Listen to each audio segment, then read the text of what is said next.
Welcome everyone. Today we're diving into a guy named Jimmy who has such a big plantation that you could see it from space. Before Jimmy could even react, Uncle Long dropped a bomb. He wants 300 units. First 10 units cost $1,200, next 10 are $1,100, then 10 at $1,000, and the remaining 270 for $750 each. Uncle Long doesn't give Jimmy a second to think. He says once he finishes his cookie, the offer's off the table, and, surprise, Jimmy actually admires that. Jimmy seals the deal. Uncle Long is thrilled, as if winning a lottery, yet he's sad not seeing daughter Tina for 18 years. Uncle Long summoned up his courage and dialed Tina's number, only to have her husband answer the call. As soon as she hears that it's Uncle Long on the line, Tina immediately hangs up the phone. What an unbearable situation.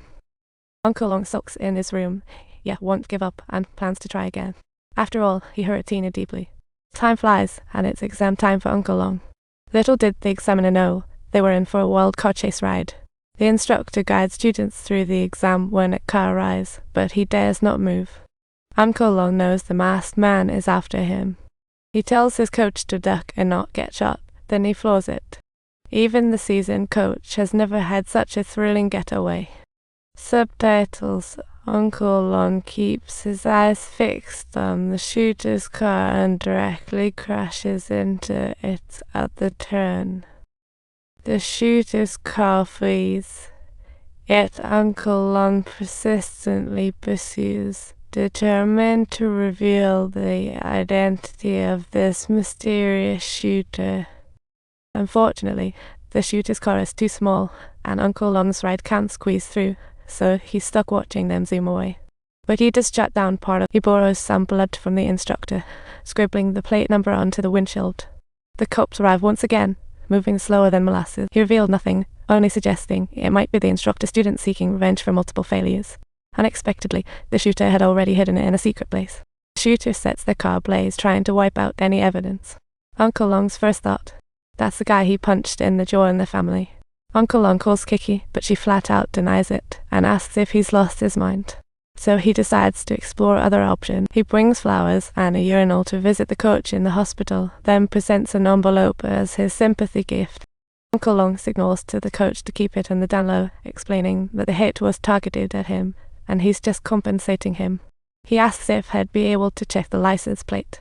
The coach considers refusing, but Uncle Long's offer is just too generous, so he reluctantly agrees. The car gets found quickly, but guess what? The shooter is an absolute rookie. After lighting the car, they just closed the window. Subtitle, oxygen can't get in, so the car hardly burned. Uncle Long found a bottle of DMSO inside. Little Black quickly checks the word, finding it's a horse anti-inflammatory drug. Just then, Uncle Long takes out a cloth marked FNR. Uncle Long tells Little Black to search online using these clues, and he finds a nearby horse ranch.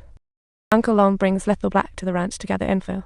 The owner is a woman, and he suggests the shooter may be her staff. The ranch owner claims they have just 171 good employees, with no possible shooter, so she opposes Uncle Long's investigation. Uncle Long parks at the ranch entrance, quietly watching for escapees. His daytime visit was to scare the snake. Now he's looking for crooks. Sure enough, in the dead of night, someone drives out stealthily, and Uncle Long follows right to the shooter's doorstep. To his surprise, the driver turns out to be Ammon, a guy from the old gang. Uncle Long seizes the moment and takes control of the situation. He asks Ammon what Kiki said, but Ammon claims he hasn't seen Kiki in 20 years. As it turns out, Ammon fled the gang 20 years ago, hiding out in Tulsa, thinking Uncle Long was sent by Kiki to finish him off.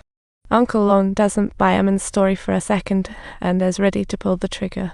Turns out the gang leader, Peter, framed Uncle Long to take the fall, leading to a long stay in prison.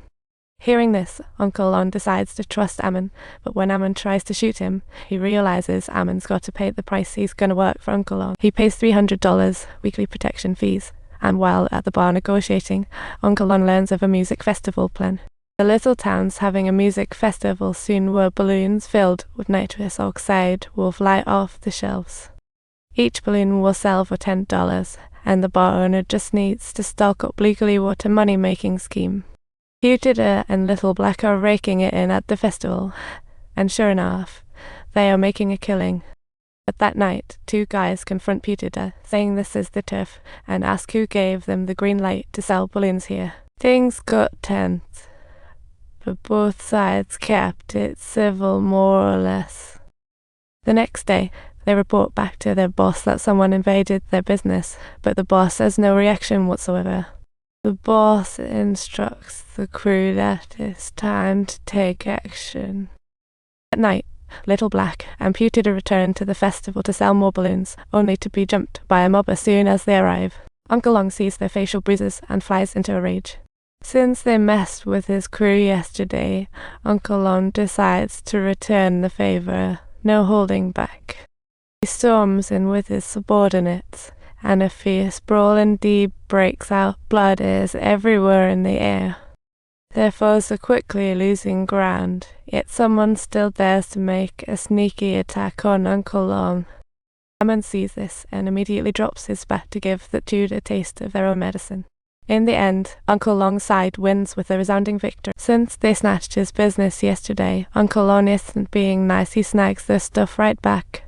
Back at the bar, Uncle Long starts handing out cash and everyone gets their fair share. Uncle Long jokes that even strong dragons can't overpower local snakes, but since they couldn't beat him, they are calling in the dark cops. Little Black is happily munching on some hot pot when b.a.m. The dark police pulls him over. Little did he know, some weed remained in the car, landing him in jail, unable to contact Uncle Long. It turns out Little Black's phone is a key, but after losing all value, he's eventually released. Pewter, upon waking up, finds a knife at his throat, boldly demanding info on Uncle Long. Pewter cleverly says very little, and next thing you know, he's being ushered away by the dark cops. Little does he know, the plot is thickening on the other side. Don't forget to like and subscribe, so you won't miss out on all the upcoming excitement.